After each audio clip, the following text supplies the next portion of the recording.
This is the Versamark Watermark stamp pad. It's a clear sticky ink that you can use for a variety of different techniques. If you just use it and stamp it on different colors of cardstock, you're just going to get a watermark image. So it's going to be just a shade darker than the color of cardstock you're using.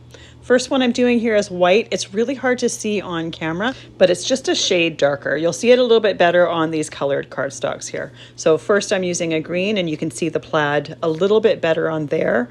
Then I'm doing the blue, and then finally I will do the red, and I will add a little bit more to these techniques. You could leave them just as a watermark stamped image. It's a great way to add some pattern to some cardstock without adding extra color, because you get that image, but it's just, like I said, a shade darker.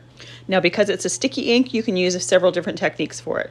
One of the ways I like to use it is with perfect pearls. Those little mica pearls will stick to that sticky ink, and then you'll get the plaid pattern in whatever color of mica you choose to use. If you do use perfect pearls with your Versamark, a Swiffer cloth will get off the excess, and you need to mist them with water to activate the binding agent. But it creates a really beautiful look, and I think that would be great for Christmas cards. The other way you can use Versamark ink is for embossing. Because it's a sticky ink that stays wet for a little while, embossing powder will stick to it really well while you're using your embossing tool to melt that embossing powder.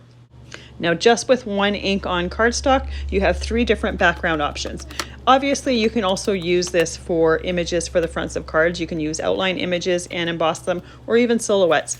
It will work with any image you choose. It's just an ink, but because it's wet for a little while, you have options for doing different techniques with it.